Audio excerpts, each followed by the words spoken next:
Kokumba est un village de la sous-préfecture de Satamansoukro, région du Hambol. Dans ce village peuplé de plus de 2000 âmes, la scolarisation de la petite fille est loin d'être une réalité. En dépit de tous les moyens déployés par le gouvernement, seulement une fille sur 10 a la chance d'aller à l'école. Aux travaux champêtres, les femmes ont leur part. Souvent, elles font les champs d'arachide. Donc, quand le temps de semences d'arachide arrive, vraiment, les femmes ne laissent pas les enfants aller à l'école. Donc, elles souhaitent que leurs enfants les accompagnent au champ que d'aller à l'école. Et en plus, les grossesses. Quand tu mets l'enfant à l'école d'ici la 6e ou 5e, tu trouves que l'enfant est en grossesse. Ça fait que ça décourage beaucoup les parents. Voilà pourquoi la grande partie de nos élèves, c'est les garçons. Depuis quelques années, les lignes semblent bouger. On dit ici que la femme ne peut pas aller loin à l'école. Donc nous, on veut leur montrer que la femme peut aller à l'école. Même il y a des femmes ministres. Il est de notre devoir aujourd'hui de retourner à la base vers nos parents pour les sensibiliser, pour leur dire que la jeune fille a autant de potentialité que le jeune garçon. Et elle peut aussi travailler et réussir à l'école, venir aider au village comme le garçon. Et cela grâce aux campagnes de sensibilisation de l'association des jeunes de Kokumba. Pour joindre l'acte à la parole, les sensibilisations sont accompagnées de kits scolaires pour encourager les meilleurs écoliers. Les actions pour accroître le taux de scolarisation de la petite fille sont soutenues. Ainsi, le maire de la commune de Satamansoukro, paré de la 4e édition de la journée culturelle de Kokumba, encourage l'initiative. Pour aider cette jeunesse-là, surtout les jeunes filles, c'est pour ça que nous avons déjà entrepris la construction du préau qui va être un élément catalyseur du développement. C'est-à-dire chaque soir, les élèves vont se retrouver pour apprendre encore, pour répéter. La 4e édition de la journée culturelle des jeunes de Kokumba a eu pour thème l'école facteur fondamental pour le développement de Kokumba.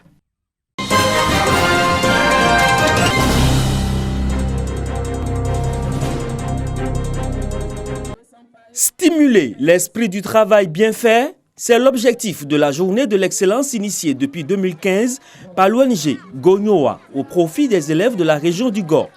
Cette année, c'est le village de Logobia à 18 km de Gagnoa qui a servi de cadre à cette 5e édition des dites journées.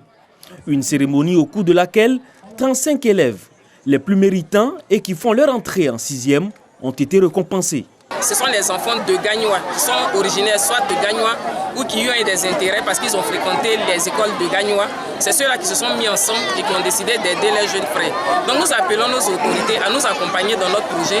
Les responsables des écoles et les bénéficiaires ont traduit leur reconnaissance à l'ONG Gonyoa qui s'engage à faire de l'éducation pour tous une réalité. Cette cérémonie vraiment est très bien. Ça va les motiver, ça va les encourager à travailler. Et que quand on travaille, on reçoit une récompense. En tout cas là, ça m'a vraiment marqué. Il y a eu 146 points. J'ai travaillé 9 jours. Chers camarades, travaillez. Ne regardez pas garçon. Tout ça là, il n'y a rien dedans. Travaillez comme moi et vous allez voir dedans. Présidé par Narcisse Djedje, cadre de la région du Gor, l'ONG Gonyoa, créée en 2015, ambitionne construire des latrines dans ces écoles et surtout apporter un soutien en matériel médicaux au centre de santé de la localité.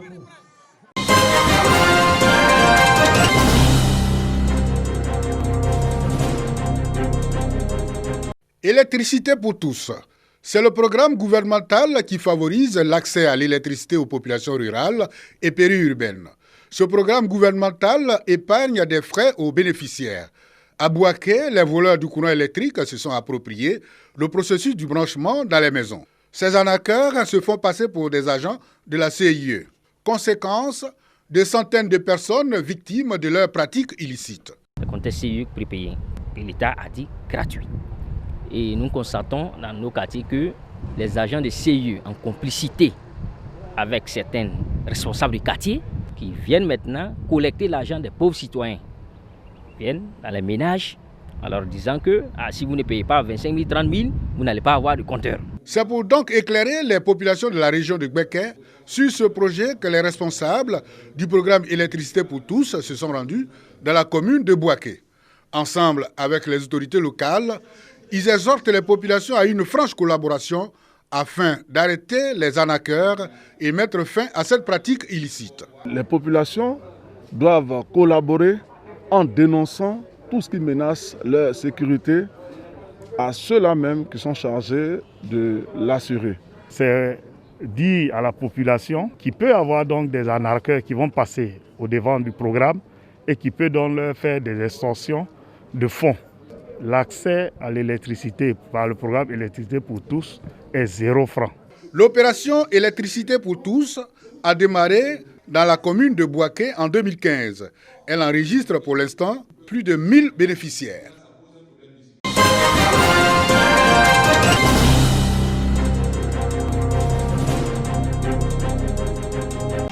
Le renforcement de la paix et de la cohésion sociale au centre d'une rencontre initiée par la Fédération nationale des confréries d'Ozo de Côte d'Ivoire. Les délégués régionaux venus des 497 sections se sont engagés avec le président national, Sori Dosso, à sillonner tout le territoire national pour renforcer le vivre ensemble.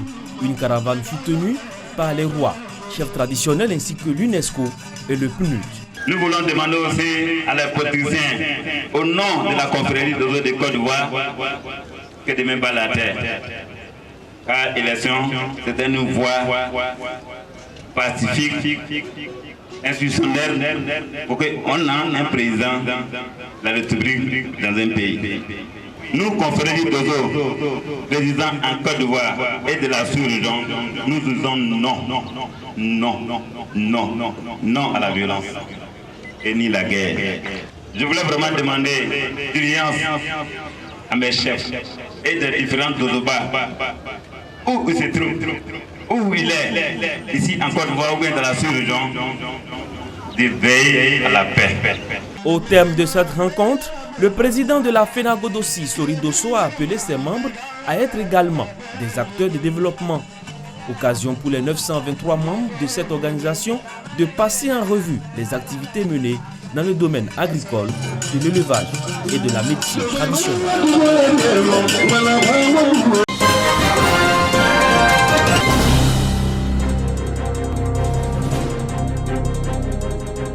Méconnaissance du processus électoral, diffusion de fausses informations en période électorale, méfiance et défiance entre les forces de défense et de sécurité et la population, non-respect des droits de l'homme, entre autres raisons à l'origine des violences en période électorale. Pour remédier à toutes ces violences entre les forces de sécurité et la population occasionnant des pertes en vie humaine et de nombreux dégâts matériels, des initiatives se multiplient sur le terrain. Le groupement des acteurs ivoiriens des droits humains et la fondation allemande Konrad Adenauer ont initié le projet La paix par moi. La mise en œuvre de ce projet passe par la formation des gendarmes et policiers. Nous avons dit que cette formation-là doit quand même intéresser ce corps pour qu'on puisse ensemble aider même ceux qui sont chargés de la sécurisation des élections en Côte d'Ivoire, parce que la période électorale en Côte d'Ivoire est une période très cruciale. Pour la fondation Konrad Adenauer, tous les efforts doivent être conjugués pour des élections apaisées. Nous sommes à un tournant crucial pour votre pays, la Côte d'Ivoire, et compte tenu des débats actuels qui alimentent les tensions sociopolitiques, il est indispensable de renforcer la cohésion et les initiatives de paix. La Fondation et ses partenaires sont ravis de pouvoir y contribuer. L'Union européenne salue l'atmosphère de paix qui a régné à Bouaké pendant que plusieurs localités ont connu des troubles meurtriers le mois dernier. Il n'y a pas eu de violence. Bouaké est un exemple, et c'est un exemple qu'il faudra maintenir, parce que la pression va s'accentuer, et le défi va aussi augmenter. Et cet atelier va être aussi une opportunité de maintenir le lien. Le projet La paix par moi va sillonner 27 régions de la Côte d'Ivoire. Ce projet est financé par l'Union européenne.